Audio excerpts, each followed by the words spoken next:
Good morning dear student. इसके पहले हम लोगों ने कुछ उदाहरण पढ़ लिए थे प्रश्नावली 1.2 के पहले के। ठीक, हमने ये सीखा था किस तरह से हम परिमेय संख्याएं और अपरिमेय संख्याओं को प्रूव करना है कि वो कैसे परिमेय है कैसे अपरिमेय है। ठीक है, तो रूट वाली संख्याओं को हमने प्रूव किया था किस तरह से वो अपरिमेय संख्याएं हैं। ठीक है, तो 1.2 प्रश्नावली 1.2 का हम पहला सवाल देखते हैं। पहला सवाल हमारा क्या है, हमने इसमें पहले से सॉल्व करके दिख रखा है। ठीक है, कि सिद्ध कीजिए, क्या है हमारे पास, सिद्ध कीजिए कि रूट 5 एक अपरिमेय संख्या है। प्रश्नावली 1.2 का ये पहला सवाल है।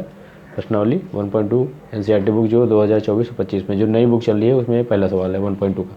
ठीक है, तो क्या है इसमें कि सिद्ध कीजिए कि रूट 5 एक अपरिमेय संख्या है, या इंग्लिश में हो सकता है prove that root 5 is irrational number. ठीक है, तो हमने पहले भी बताया हुआ है कि सबसे पहले इसको मान लेंगे कि क्या है ये परिमेय है। ठीक है, तो हमने लिखा माना रूट 5 क्या है एक परिमेय संख्या है। तो अगर ये परिमेय संख्या है तो परिमेय संख्या की परिभाषा से क्या लिखेंगे इसको, रूट 5 बराबर a बटा बी। a बटा बी क्यों लिखा है, अंश बटा हर, यानी p बटा क्यों भी लिख सकते हैं, हम a बटा b भी लिख सकते हैं। ठीक है, क्योंकि इसको हम न्यूमरेटर पर डिनोमिनेटर के रूप में लिख सकते हैं कोई भी अगर परिमेय संख्या है तो। जहाँ a और b क्या है, सहभाज्य संख्या है। और सहभाज्य संख्या क्या होती है, जिनका HCF हमेशा क्या होता है, 1 होता है। अब क्या कर देंगे, हम दोनों तरफ वर्ग कर देंगे। दोनों तरफ वर्ग करने पर, जब दोनों तरफ वर्ग करेंगे तो रूट 5 का स्क्वायर हट जाएगा, क्या हो जाएगा ये 5, ये a स्क्वायर अपॉन में b स्क्वायर। अब इसके ऊपर छंदा थोड़ा करेंगे, b स्क्वायर को उधर ले जाएंगे, 5 को इधर लाएंगे, b को उधर ले जाएंगे और 5 को इधर लाएंगे, तब क्या हो जाएगा b स्क्वायर बराबर क्या हो जाएगा a स्क्वायर बटा में 5। अब यहाँ पे जो a स्क्वायर है वो 5 से क्या है, विभाज्य है ना, तो a स्क्वायर 5 से विभाज्य है। तो जो हमारी संख्या a होगी वो भी क्या होगी, 5 से विभाज्य होगी। यहाँ पे हमने a और b माना था, तो a भी क्या होगी, 5 से विभाज्य होगी। तो मतलब a कोई भी संख्या होगी जो 5 से हमेशा क्या होगी, विभाजित होगी। तो हमने मान लिया a बराबर 5 के। 5 के का मतलब यहाँ कोई भी पूर्णांक हो सकता है। अब 5 का गुणज कुछ भी हो सकता है, 5 हो सकता है, 10 हो सकता है, 15 हो सकता है, 25 हो सकता है ना। तो k का मान अगर 1 रखेंगे तो 5 आएगा, अब k का मान 2 रखेंगे तो 5 दूनी 10 आएगा, जो हमेशा क्या होगा 5 से कटेगा, मतलब 5 से वो विभाज्य होगा, जहाँ k क्या है, एक पूर्णांक है। ठीक है, अब a का मान हम समीकरण 1 में रखेंगे। ये हमारा समीकरण 1 था, क्या था ये हमारा समीकरण 1 था। अब a का मान समीकरण 1 में रख देंगे हम।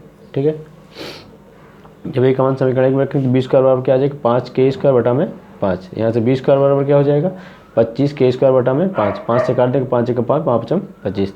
तो यहाँ पे हमारा b स्क्वायर बराबर क्या आ जाएगा, 5k स्क्वायर। ठीक है, अब k को इधर लाएंगे, 5 को इधर भेज देंगे। ठीक है, क्या होगा, k स्क्वायर 5 को इधर जब भेजेंगे तो b स्क्वायर बटा में 5 आ जाएगा। तो k की वैल्यू हमारी क्या आ गई, b स्क्वायर बटा में 5, ये आ गई हमारी k की वैल्यू। तो k स्क्वायर बराबर b स्क्वायर बटा में 5, ये समीकरण इसको क्या मान लिया हमने, 2 मान लिया। तो यहाँ पे b स्क्वायर बटा 5 है, तो b क्या है, 5 से विभाजित है, b क्या है, 5 से विभाज्य है। तो b जो संख्या होगी वो भी क्या होगी, 5 से विभाज्य होगी। ठीक है, तो ये हमारा समीकरण 1 हो गया, ये समीकरण हमारा 2 हो गया। तो हमने a और b को क्या माना था, सहभाज्य संख्या है, जिनका अभाज्य गुणनखंड क्या होता है, 1 होता है। ठीक है, यानी HCF क्या होता है उनका, 1 होता है। अब हम समीकरण 1 या 2 से हम कह सकते हैं, समीकरण 1 तथा 2 से हम कह सकते हैं कि रूट 5 मतलब कि जो 5 है वो a और b दोनों का उभयनिष्ठ गुणनखंड है, क्योंकि यहाँ a भी 5 से विभाजित है और b भी 5 से विभाजित है। तो इसलिए क्या कह सकते हैं कि जो 5 है वो a तथा b दोनों का क्या है, उभयनिष्ठ गुणनखंड है, यानी कॉमन फैक्टर है, जो कि विरोधाभास है। क्योंकि हमने तो पहले क्या माना था, इसको a और b को क्या माना था, सहभाज्य संख्या जिनका गुणनखंड क्या होना चाहिए, 1 होना चाहिए, अभाज्य गुणनखंड 1 होना चाहिए, HCF 1 होना चाहिए। लेकिन अन्य संख्या आगे क्या आ गई, 5 आ गई। तो यही तो हमको प्रूव करना था कि विरोधाभास उत्पन्न हो जाए, ताकि हमें कह सके कि क्या है, अपरिमेय है। अतः हमारी कल्पना क्या हो गई, गलत हो गई, हमने जो माना था वैसा तो हुआ नहीं। इसलिए रूट 5 क्या है, एक अपरिमेय संख्या है। ये इसके स्टेप्स हैं, बिल्कुल ऐसे ही लिखना है।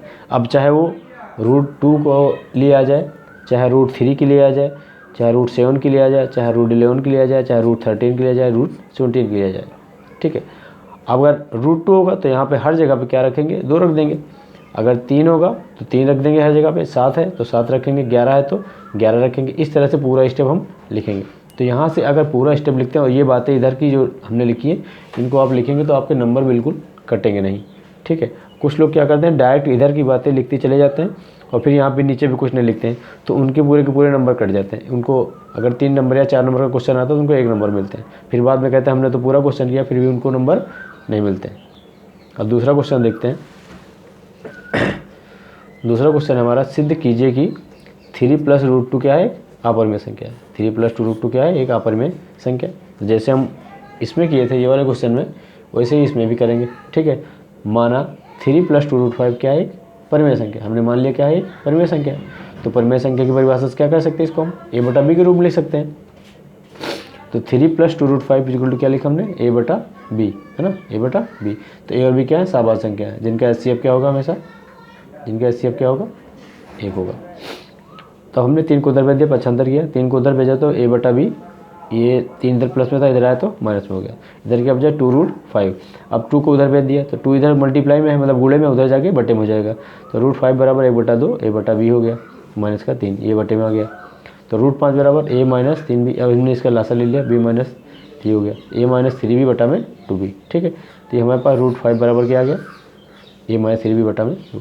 अब हम यहाँ पे देख रहे हैं कि इधर तो ये सारे a, b, 2 और 3 सारे के सारे पूर्णांक हैं और ये अंश बटा हर के रूप में। ठीक है, लेकिन यहाँ पे क्या है, √2 है। अभी हमने √5 को, नहीं √5 है यहाँ पे, तो √5 को हमने अभी प्रूव किया कि क्या है, ये अपरिमेय है। ठीक है, इधर अपरिमेय है, इधर परिमेय है। ठीक है, तो ये तो हमारा विरोधाभास हो गया, क्योंकि परिमेय परिमेय के बराबर होता है, अपरिमेय अपरिमेय के बराबर होगा। ठीक है, यहाँ तो विरोधाभास उत्पन्न हो गया, एक तरफ अपरिमेय एक तरफ परिमेय।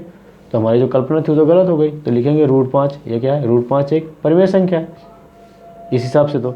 लेकिन यह क्या, विरोधाभास है। क्या है ये, विरोधाभास, क्योंकि हम पहले ही प्रूव कर चुके हैं कि √5 क्या है, अपरिमेय संख्या है। इसलिए √5 क्या है, अपरिमेय संख्या है। तो लिखेंगे दायां पक्ष में, दायां पक्ष अपरिमेय है, ये क्या है, अपरिमेय है, और बायां पक्ष क्या है, परिमेय है। यह अभिव्यक्ति क्या है, एक विरोधाभास है। इसलिए क्या लिखेंगे, 3 + √5 क्या है, एक अपरिमेय संख्या है। ठीक है, ये बातें हो गई। ठीक है।